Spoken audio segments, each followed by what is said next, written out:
Good morning, afternoon, and evening to everyone tuning in from all over the world. And for those watching the recording on YouTube later, we're so glad to have you here to support and hype Empowering Med's third event, an interview and Q&A session with Bethany Keime from Heartcharged. I'm your host, Ipsita, and I'm sure a few of you would have already heard from Hannah, who's Bethany's sister, before about her own journey with HCM and Heartcharged. But if you haven't, I highly recommend that you check those videos out first on our YouTube channel. So now that that's out of the way, let me briefly introduce our guest and a little bit about her background. Bethany was diagnosed in high school with hypertrophic cardiomyopathy, which is actually the leading killer of student athletes in a condition which is often only diagnosed at death. So recently, she just finished her bachelor's degree in dance performance despite her condition and needing an implanted defibrillator. But during her free time, she spends much of her time communicating with other patients to provide them with information, a listening ear, assurances, and just a sense of comfort and community as they may face a similar diagnosis. So she's helped save lives by doing so. And Bethany, like Hannah, is also a fierce advocate for heart screenings to end the tens of thousands of preventable deaths in children each year from undiagnosed heart conditions. And additionally, she has put on screenings and identified students with heart conditions through her organization called Heartcharged, which is an initiative she started with her sister. So we're so glad to have her here today to share her journey and a little bit about her motivations and how that made her who she is today. So welcome, Bethany. Thank you so much for having me. I feel so honored. And hello to everyone out there. So it's great to have you here. So without further ado, let's just dive straight into the interview. So there will be a Q&A session afterwards for the audience to ask any questions that they may have. But for now, my first question to you is, could you explain what hypertrophic cardiomyopathy is and some of the possible misconceptions associated with it? Yeah, of course.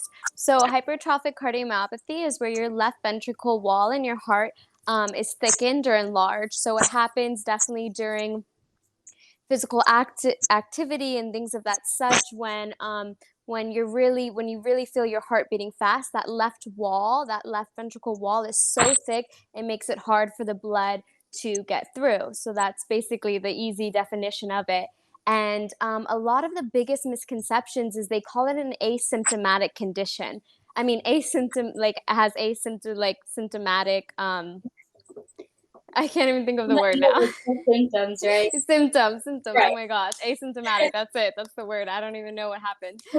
So there's asymptomatic symptoms that you don't think of. So Hannah and I both had the fainting and the dizziness, which like lightheadedness, the rapid heart rate. We experienced all of that, and people say that it's asymptomatic, but those are things to look out for. But most of the time, what happens is when you go to your pediatrician or your normal doctor and say like, hey, I just passed out, or hey, I'm feeling really lightheaded, or I can feel my heart beating through my chest, they're like, oh, okay, you're fine. And they never, like 65% of the time, they never recommend you to a cardiologist. And that's where it gets a little crazy is like, to think that they don't really look at these symptoms related to the heart and they just think it might do with your age. And they always say like I remember when Hannah first passed out, the pediatrician first said like, "Oh, well, around her age, that's when girls normally just pass out." And it's like, "What?"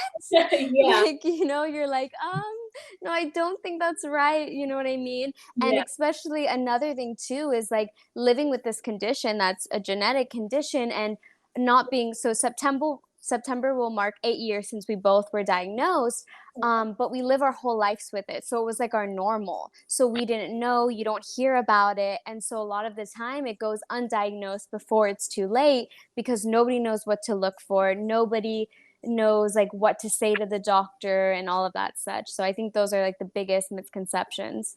Got it. I'm sure that's why a lot of it is diagnosed at death. So that's really that's awful to hear, but hopefully that gets fixed.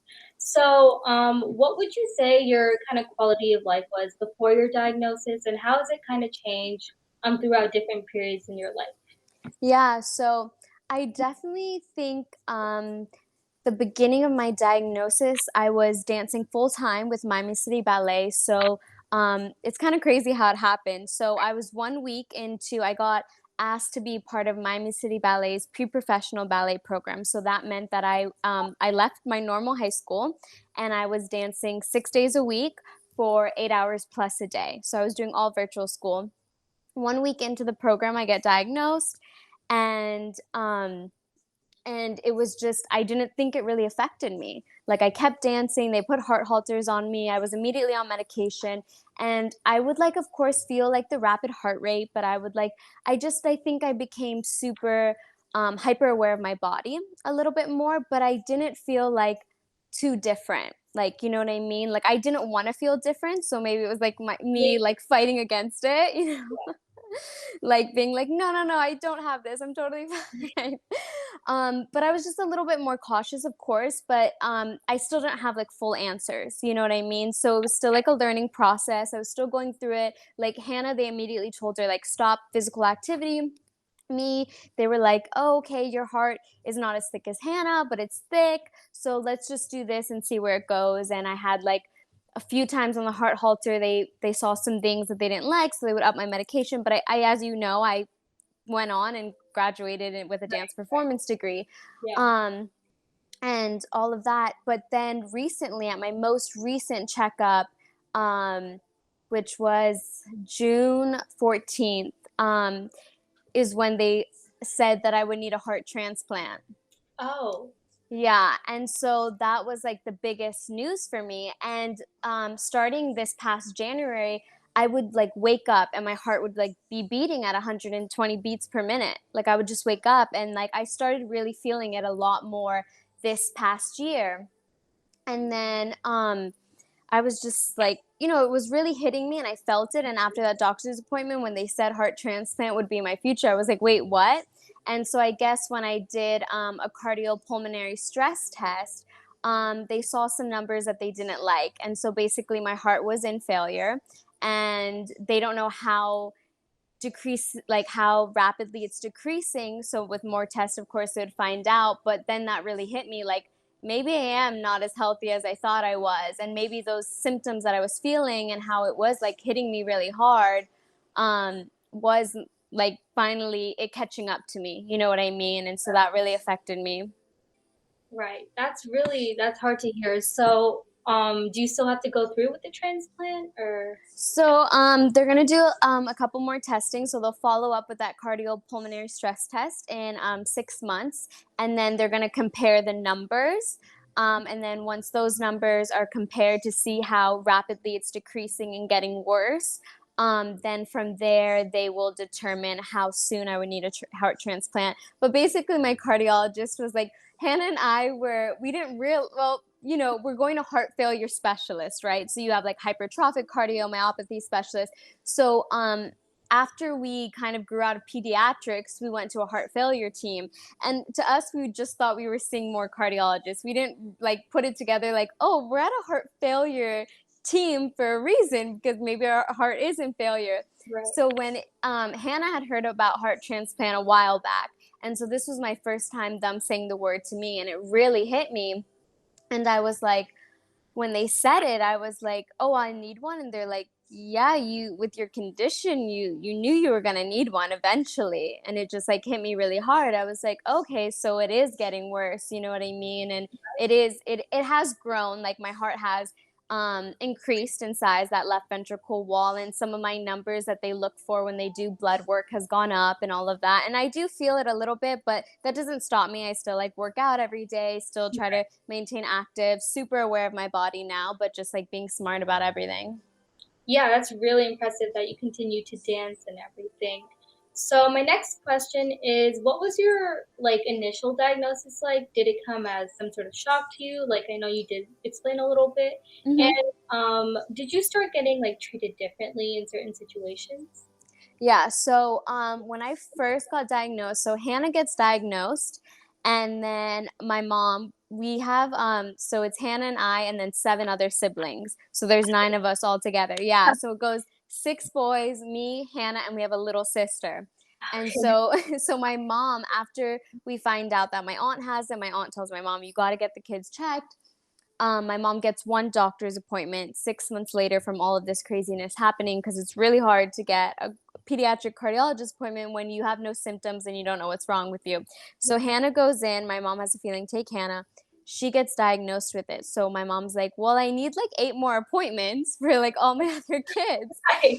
And she's like, and they're like, okay, yeah, in 6 months. She's like, no, no, no, no, no. My daughter was just diagnosed. I need them like next week. So she got them for next week. And I just remember leading up to the appointment, um, I literally was on my knees praying every night that I wouldn't have this condition. I was in tears, and every time I was like praying, I was like saying to myself, like, please, please, like God, like, please don't let me have this condition. That's like all I'm asking of you. And I kept getting this feeling like you're gonna have it, but everything's gonna be okay. And I mean, look where I'm now. I couldn't be more happier and creating Heartcharged and all of that.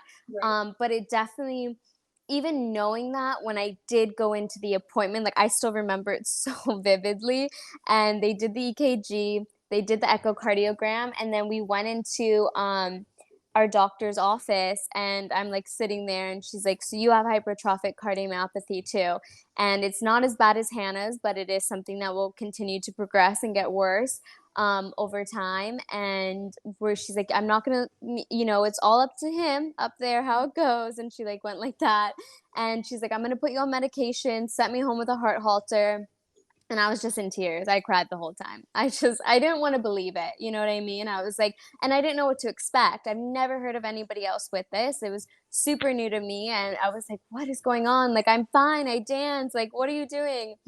Um, so then definitely when I would show up to dance with like a heart halter on, and most people, I don't know if they know, but like you'll have like stickers all here, and it's like a big box that would like sit here back in the day. I mean, that's the ones. Now they have ones that are like so little you can't even tell, but like I was going with like all these cords, and so everybody would be like, what's going on, Bethany? And I didn't tell anybody. I would just be like, I'm just like, the doctor just wants to run a few tests. Like, I'm Right. fine. Yeah, you know what I mean? Like, I'm like, I Yeah. barely know what's going on. I'm not going to sit here and explain, like, I have a deadly heart condition. Like, we're still like trying to get answers and see if I could still dance or whatever. So, so in the beginning, I kept it quiet. And then I had to wear a couple more. And then I started telling more people about it. But definitely in the beginning, I didn't know how to say it. I didn't know how to say that I have this deadly heart condition, but I can still be active. You know what I mean? And that was hard for me. I think the biggest thing for me is after I got my defibrillator implanted, I was away in school. And the way that my dance program there treated me while I was in Utah at the time was just awful. They looked at me like I couldn't dance again. They looked at me like I was like a risk to them, even though I'm the safest person here. I got my heart checked. I have a defibrillator. If I drop on the floor, you don't have to worry about it. And they definitely like isolated me Oh, and just made me feel like super uncomfortable, and it was just not a good environment. And that's like the biggest, I think, thing that I've ever felt. And then a few times, of course, like being a dancer, and I don't know if you'll see on Heartcharged, but I always like flaunt my defibrillator. I embrace it now. I love it. yeah. And it sticks out on the side. And so when I'm in leotards and stuff, like I do get looks, and like when you're partnering and stuff like that, the guy will be like, "What? Wait, what's going on? Like, what's that hard thing?" And you're like, I explain it. I'm like, now I'm all about it. And I've had a few girls though, like they'll come up to me later and they'll be like, what's like sticking out on your side? Like, what is that? And like have like this gross look on their Right. face. And then I explain the whole thing. They're like, oh shoot, oh okay.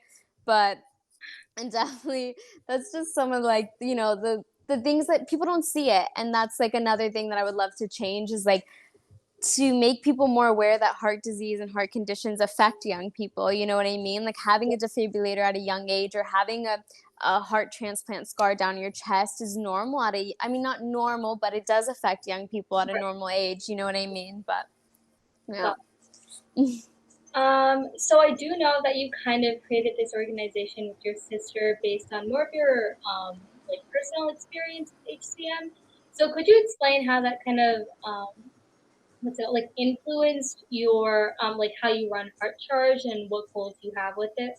hmm So definitely, so kind of when I started um Heartcharged, I kept like, after I got my defibrillator implanted, I kept telling Hannah, I was like, we need to find a way to like use the power of social media and bring young people together who have heart conditions. Like, we're so lucky and we feel super blessed that we have each other to go through this experience with, but there's definitely other people out there that aren't going through it. So that was like our big pushing point, is to try to find other young people like us, other heart warriors out there, because we just felt like we had each other to lean on. But what about everybody else out there? You know what I mean? We're lucky that we're sisters and we have like each other to lean on. But what about, the other people out there? So then we created Heartcharged, and right before I'm about to launch it, a young girl my age reaches out to me and she's like, hey, do you have HCM and do you have a defibrillator? And I'm like, I do. And she's like, she had found through my main page, I never use hashtags really on my main page, but I had used it one time, saying like happy heart month, HCM, whatever. I had used it. And she's like, I just look at you and you have HCM and you have a defibrillator and you look so happy and you embraced it. I just got diagnosed, but I don't want to get the defibrillator. I'm scared of what people will think of me, what they will do. And I was like, I've been there. That was me leading up to getting my defibrillator. I didn't know what to expect. And Hannah and I have different defibrillators, and hers is like hidden under her breast, and you can't really, like, you'll see the scar and sometimes it pokes out, but mine's like pretty big, like it sticks out, it's pretty noticeable. And she was like the same kind of size as me and stuff, and she's like, I'm really scared of what people see me as. And I was like, you know what, I'm in the middle of about to launch a page about this to bring others like us together and stuff. She ended up going through, we would talk all the time, and she ended up getting her defibrillator, which was amazing. And Right. so seeing that was another huge goal of ours to come to life, is to make young people accept that life-saving treatment. We've had so many other people message us and say like, thank you for, I'm very quiet about it, but I have HCM, I just got a defibrillator implanted, but thank you for posting and sharing about it, because that helped me go through with the surgery. And to hear that, you're like crying, you're like, oh my gosh, like this is Right. what I set out to do, you know what I mean? Yeah. And because Hannah and I went through that, you know what I mean? And so to like help share our stories to help other people is incredible. And then the other thing with Heart Charges, our big goals is, of course, to try to make heart screenings mandatory for all children. And that's just, it's super important. We don't do that. And unfortunately, a lot of lives are lost. And when we could heart screen them, that's easy. So that, like, an easy $20, Yeah. 15-minute test, you know what I mean? Like, why are we not doing that more? Why isn't that mandatory part of children's checkups? And so, since we knew that our lives were saved through an EKG, we really want to make sure that's mandatory. And then, of course, bringing awareness to AED and CPR. If somebody does go into sudden cardiac arrest, that is how you could save their life, of course. And we've helped pass a law in Florida, hoping to pass a couple more. But yeah, just us, definitely. I think the big thing was that patient to patient support that we look for, because we had each other, and how can we help other people? Right. I'm sure it's great to like see those like physical changes and how you're impacting people. So I know that they might have been scared because there could be like a lack of resources. So do you think there's a lack of like resources and education around HCM? And do you think it's like the fault of like the government or the healthcare system or like something else? Um, I definitely feel there's a lack. Definitely in like research on hypertrophic cardiomyopathy. And I remember when the young girl that I was talking earlier about, who got the defibrillator and she had reached out to me, she said her nurse told her to join some Facebook pages, and it was all like older people with defibrillators, but nobody on there really had HCM. And so I just don't feel like it's talked about enough. There's not enough awareness out there. And as we know, it's the number one killer of student athletes. Why aren't we talking about it more? Like, why aren't we doing more? So I don't know who to blame exactly, and like we're at that point, and we try to do what we can to help, make that small difference that we can. But I definitely feel there's a huge lack, and hopefully one day we can reach the right people to change that. Yeah, definitely. So you did kind of speak about the impact you've made so far. So what are some of your like future plans regarding Heart Church? Yeah, so we would love definitely to change the standard of beauty and let people know that they can embrace their body, whatever form and shape it may take on. And, sometimes we don't choose a defibrillator bulging out of our body or the scars on our chest, but Yeah. to make it part of the normal beauty is a huge goal for us. Another huge goal would be able to create a documentary and to travel the world and meet all the incredible people that are part of our Heart Charge community, but like in person, Hmm. and get to share their stories and bring that out into the world, and hopefully more people can be found. That would be incredible. And then of course, the big goal is to make heart screenings mandatory for all children's checkups starting at the age of 6 would be incredible. Yeah. Yeah. So, on a more like personal note, do you have anything that you participate in to unwind and forget about everything else, like hobbies, passions? I know you did mention dance before. Yeah, so my favorite thing to definitely like unwind is go to the beach. I love the beach. Yeah, yeah, yeah. It's Me my too. favorite thing to do. I love it. It's just, a great way to just like relax. I don't know. Love it. Right, right. Yeah. And bake. I love baking a lot. Baking. So with this pandemic and everything, would you say that COVID-19 has affected you or the organization in any way? Actually, so we launched the organization in January, and then the pandemic hit in March, and we didn't think it could have been a better time. It made us really use the power of social media to bring people together, and then everybody was using Zoom and online platforms and Google Meet, and so then we were like, oh my gosh, well, we can't get to all of these other heart warriors around the world. So we're like, let's have virtual meetups once a month. And now we were connecting with people from England, from Scotland, from Canada, all across the United States.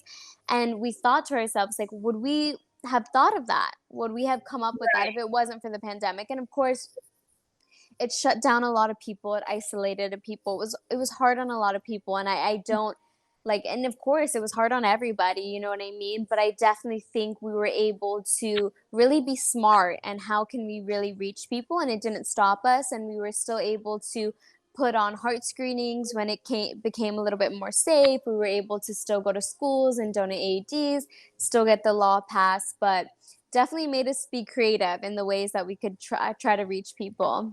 yeah, definitely. Like with like parents working from home, students, I think Mhm. that like kind of like global communication definitely strengthened. Yes. Oh, and again, on another personal note, so how's it been working with your sister? Like, do you like being able to work so closely together? Yeah, yeah, yeah. So I love it. It's great.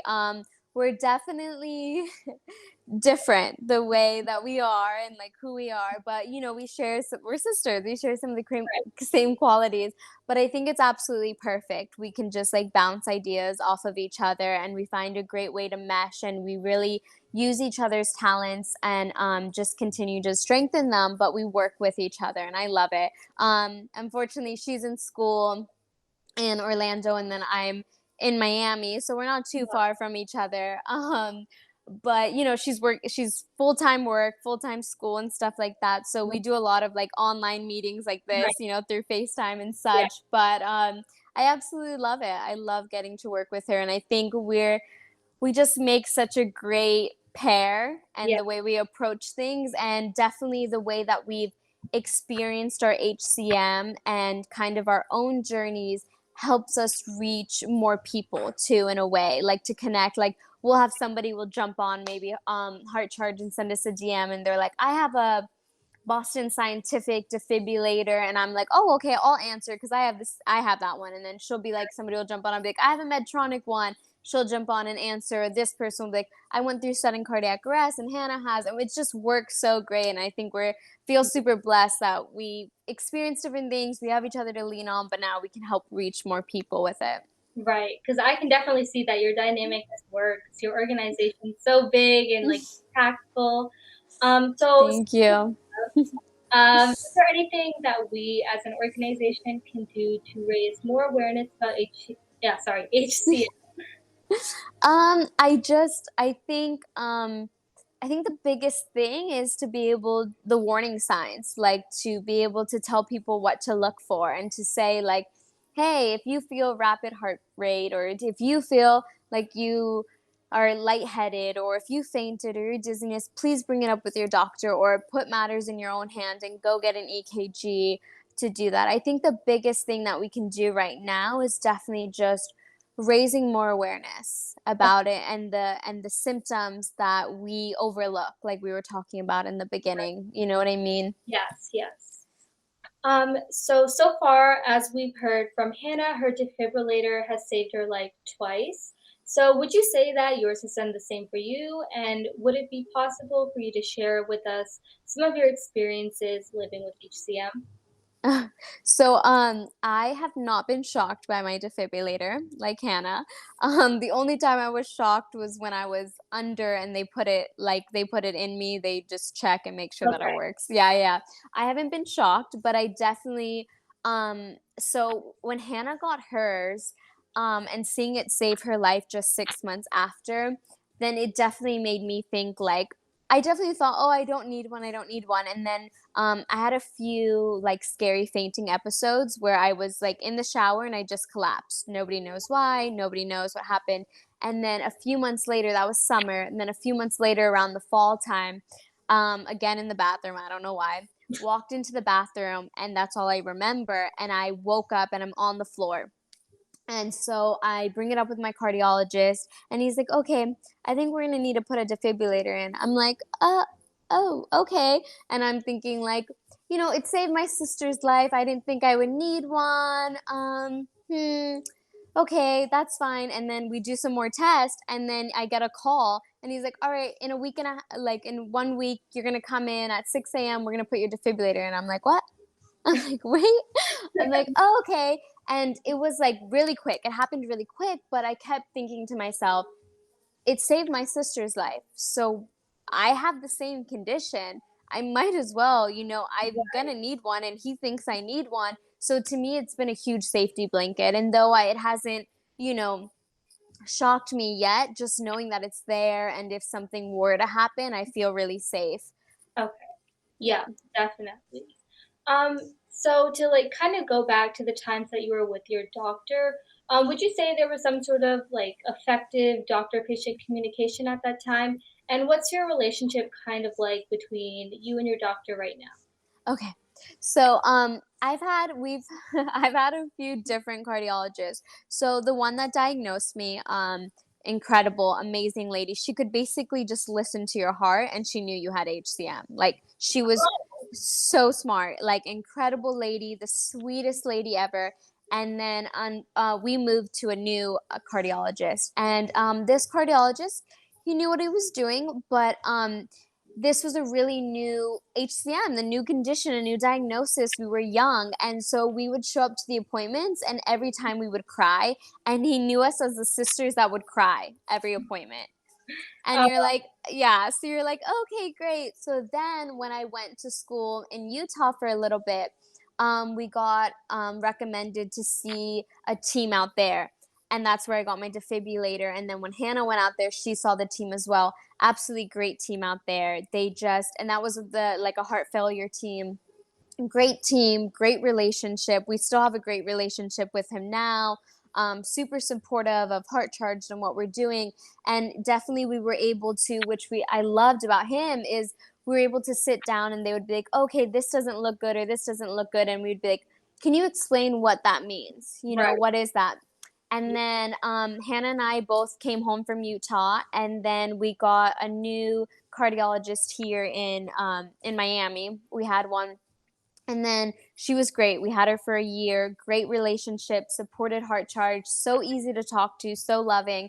Unfortunately for us, she got a huge promotion to go open a new clinic in Rhode Island. You know what I mean? So we Right. lost her, but she's that great. You know Yeah, what I great mean? for her. Yeah. Yeah, yeah, yeah. But now we have Hannah just saw a new cardiologist. Well, she's seeing a new one up in Orlando now. I kept with the one that we had seen for this past year. She's been incredible too. So easy to talk to, like gave us her personal cell, you know what I mean? I can Right. reach out to her, you know what I mean? She just understands it. Right. she definitely talks it through, and like when you're like, so what does that mean? And when she brought up like the whole heart transplant, and I was like, so I'm guessing the numbers you saw like weren't good. And she's like, yeah. And like, mind you, she's not going to give me everything just yet, but she's Right. like talked me through it. And you know what I mean? It makes me feel super comfortable. And I think that's just super important, is to have that relationship. And definitely that one cardiologist, the second one that we had through a journey, that just knew us as these sisters that cried, it was just like, well, we're so new to it. We just needed you to take a moment to explain to us like what to look for, how we should be feeling, you know what I mean? And like Yeah, what definitely. to do. And and I think we've had great cardiologists, for the most part, but I think it's so important when a cardiologist really doesn't make you feel rushed, and they sit down, listen to you, talk you through. Like, we'll say crazy things. Like, we'll be like, my feet turned blue. Here's a picture. What does that mean? And she's like, okay. And she'll check, and she's like, no, no, no, I don't see anything. If it happens again, you call me immediately. You know what I mean? You have Yeah, that great relationship, and that makes you feel super great and just super understood, and like that you're being heard, you know what I mean? That's super important. right. Okay, so if there's something that you can change about the healthcare system, what would it be? Free heart screenings for everyone. I know, like, for a lot of things, lots of diseases, like expense is a huge issue, and maybe that's why people can't get like those tests, those screenings. So that's definitely a really big thing. And what advice would you give to those who are just diagnosed with like a chronic illness or a terminal condition and are really struggling to come to term with their diagnosis? Um, I would say that yes, it's not easy. It's hard. Every day is totally different, like how it affects you. But don't give up. Don't give up on yourself. You're your biggest advocate, your biggest supporter. So definitely just hang in there. Be grateful. Find things each and every day that you can be grateful for, that you're still here, you're still able to do things to a certain extent, but don't lose hope. Because I know it's not easy. It's not great. It's not the easiest thing to live with and to do every day, and people around you probably don't understand it, for the most part. But don't give up on yourself. If you can do it, and if you believe in yourself, then you can get through it. And if anything, come to Heart Charge. I promise we'll be there to Yeah. talk you through it, make you feel better, hopefully make you feel better. Mhm. But just don't give up. You see so many people that get so sad, and it's been there. I've had those moments where you're like breaking down because you're like, I can't do this anymore. I want to feel normal. I want to not be able to like feel like go to sleep and be okay, and not wake up with my heart like beating so fast, or be able to not feel winded when I'm like walking a few steps. You know what I mean? But if you are just completely always negative, negative, negative, it does then start affecting you mentally. And so if you can be like, you know what? I did it. I got up, and you give yourself little like markers or little milestones throughout the day. Like, I was able to get this far today, and that made me proud. You know what I mean? You do those things every day that you can just be proud of and continue to move forward. And I think that makes a huge difference. Okay, definitely. And kind of to end off, what is one quote that you would say impacts and motivates you the most? Hmm. Oh my gosh. It's okay, take your time. I'm like Maybe trying to like think. summarize or just some advice you would like give to Yeah, yeah. someone. So there's actually a quote. I feel like if I exit out of this, I'm gonna like the screen won't be there. But like, so it's on the Instagram page. It's the first quote I ever put up. First post I ever put up on Instagram, and it says, "One day you will tell your story, and God will send to you the exact people who needed to hear it." And to me, that's just my favorite quote, because I used to hide my story. I used to be afraid to share it. And I didn't realize when you do share it, how many amazing, wonderful people you meet throughout this journey when you just open your mouth and talk about it, or how many lives can be saved when you share your story, or how many people you can find to lean on for support, or they can lean on you when you share your story, when you share who you are. And I think that was a huge, huge quote for me that made such a difference to finally open up and really embrace my condition and everything that came with it, and not to be afraid of it, and not to think of it as somebody that I'm different or I'm weird or I'm strange for having it, but to know that, like, hey, I have it, embrace Right. it, and I'm going to meet the exact people that need to hear my story and that will benefit from it. Yes. So thank you so much. That was very inspirational and was really moving. And I'm sure I can speak for everyone when they do watch this later that that you've really been amazing and that we've really learned a lot from you. So again, thank you so much for being here and sharing your experience with us. And we really appreciate you taking the time out of your own day to talk to us. So right now, I think we might have one. Oh, okay. I think we have one question. So let me just read it. Okay. So can you tell us one of your best memories that you have with Heartcharged? Best memories. That's hard. There's so many good ones. I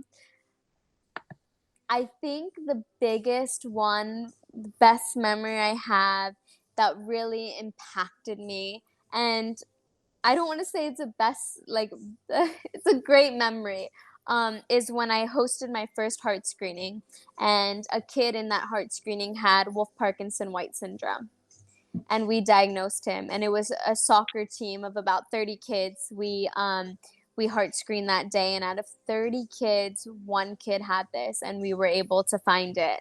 Right. I Or, just got chills again. But it's just a memory it just reminds you of why you're doing what you're doing, you know what I mean? And like, don't give up, and people do need these heart screenings, and people need to hear your story.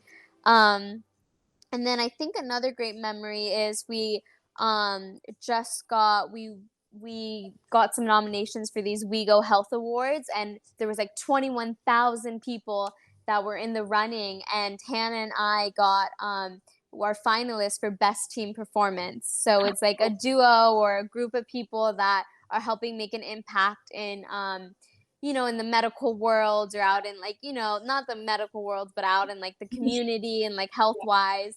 And to see that, and to see it recognized out of 21,000 other people out right. there doing, and to see that, they were moved by what we were doing, that was huge for us. A great memory that we've been celebrating this week. That's awesome. So I don't think we have any more questions. So once again, thank you so much for being here and answering our questions so patiently. So here's just a little self-promotion for whoever's watching later. Remember to sign up for Empowering Med's internship program if you're interested in working with us and getting more involved with our organization.